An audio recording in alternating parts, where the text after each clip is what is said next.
Oke, assalamualaikum warahmatullahi wabarakatuh. Semangat pagi, salam petir, salam kaya rame-rame tentunya. Oke kawan-kawan, berbagi informasi seputaran Pi Network. Tetap jaga kesehatannya, tetap beraktivitas seperti biasa, dan tetap dukung channel ini agar semakin berkembang dan semakin semangat membagikan informasi dan perkembangan-perkembangan terkini seputaran Pi Network. Peraturan MAS yang baru menimbulkan tantangan bagi jaringan Pi di Singapura. Otoritas Moneter Singapura atau MAS telah memperkenalkan peraturan baru yang ketat yang dirancang untuk membentuk kembali lanskap mata uang kripto di Singapura. Peraturan ini mengharuskan platform mata uang kripto untuk menyimpan dana klien dalam bentuk perwalian dan mengusulkan larangan aktivitas peminjaman dan pertaruhan oleh investor retail. Meskipun bertujuan untuk meningkatkan perlindungan investor, langkah-langkah ini membawa sejumlah tantangan bagi proyek mata uang kripto seperti Pi Network. Dampak negatif pada proyek jaringan Pi. Yang pertama adalah beban kepatuhan.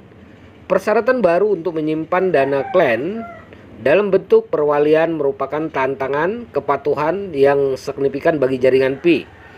Kompleksitas dan investasi sumber daya yang diperlukan untuk membangun dan memelihara struktur kepercayaan dapat menghambat efisiensi dan ketangkasan operasional. Yang kedua adalah batasan partisipasi pengguna. Larangan aktivitas peminjaman dan staking dapat sangat membatasi keterlibatan pengguna di jaringan Pi. Aktivitas ini sangat penting untuk mendorong partisipasi dan mendorong pertumbuhan jaringan, dan pembatasannya dapat berdampak pada kemampuan Pi Network untuk menarik dan mempertahankan pengguna aktif. Yang ketiga, ketidakpastian peraturan. Pengenalan peraturan baru ini menciptakan ketidakpastian bagi jaringan Pi sehingga mempersulit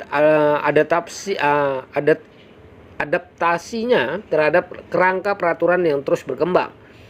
Ketidakpastian ini dapat menunda pengembangan proyek, menghalangi calon investor dan mempersulit kemitraan. Yang keempat adalah dampak terhadap inovasi. Membatasi aktivitas peminjaman dan staking dapat menghambat inovasi dalam jaringan Pi. Aktivitas ini mendorong pengembangan fitur baru dan eksplorasi kasus penggunaan baru, dan membatasi fitur tersebut dapat memperlambat kemajuan, terutama dibandingkan dengan proyek di lingkungan yang lebih permisif ya.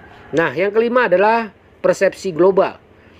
Persepsi jaringan Pi dapat terkena dampak negatif secara global karena tantangan peraturan ini. Calon pengguna, investor, dan mitra mungkin merasa khawatir untuk terlibat dalam proyek yang menghadapi hambatan peraturan yang signifikan di pusat keuangan seperti di Singapura. Alasan perlunya langkah-langkah regulasi. Yang pertama adalah perlindungan investor. Inti dari peraturan ini adalah tujuannya untuk meningkatkan perlindungan investor dengan mengamankan dana klien melalui perwalian sehingga melindungi terhadap penyelewengan atau penanganan yang salah. Yang kedua adalah mitigasi risiko. Larangan peminjaman dan staking oleh investor retail dimaksudkan untuk memitigasi risiko tinggi yang terkait dengan aktivitas investasi ini dan melindungi investor yang kurang berpengalaman dari potensi kerugian finansial atau penipuan. Yang ketiga adalah memperkuat integrasi pasar. Peraturan ini bertujuan untuk menumbuhkan pasar yang transparan dan dapat dipercaya, mengurangi kemungkinan kegiatan penipuan, dan meningkatkan integritas pasar secara keseluruhan. Yang keempat adalah menyelaraskan dengan standar internasional. Peraturan Singapura sejalan dengan upaya global untuk mengatur pasar uang kripto, menunjukkan komitmennya terhadap praktik dan standar terbaik internasional. Yang kelima adalah keberlanjutan jangka panjang. MAS berfokus pada keberlanjutan dan stabilitas jangka panjang pasar mata uang kripto, meningkatkan kepercayaan investor, dan mendukung pertumbuhan proyek yang bertanggung jawab dan sah seperti Pi Network. Meskipun peraturan baru yang diperkenalkan oleh MAS menghadirkan tantangan yang signifikan bagi jaringan Pi, peraturan tersebut juga menekankan perlunya pengawasan peraturan dalam lanskap mata uang kripto yang terus berkembang. Agar Pi Network dapat berkembang, Pi Network perlu mengatasi tantangan-tantangan seperti ini secara inovatif, memastikan kepatuhan sambil terus melibatkan dan memperluas basis penggunanya. Beradaptasi secara efektif terhadap perubahan-perubahan ini sangat penting bagi keberhasilan proyek di Singapura dan perluasan di panggung global. Strategi jaringan Pi untuk menavigasi tantangan regulasi baru Agar berhasil beradaptasi dengan lingkungan peraturan baru di Singapura, P-Network perlu menerapkan langkah-langkah strategis yang memastikan kepatuhan sekaligus mempertahankan pertumbuhan dan inovasi proyeknya. Berikut beberapa strategi yang dapat dipertimbangkan oleh P-Network. Yang pertama adalah memperkuat kerangka kepatuhan. Jaringan Pi harus berinvestasi dalam memperkuat kerangka kepatuhannya untuk memenuhi persyaratan baru. Hal ini mungkin melibatkan perekrutan ahli dan peraturan, meningkatkan pengendalian internal, dan pengembangan sistem untuk memastikan dana klien dikelola berdasarkan kepercayaan sebagaimana diamanatkan. Yang kedua adalah keterlibatan dengan regulator. Keterlibatan berkelanjutan dengan MAS dan badan regulator lainnya sangatlah penting.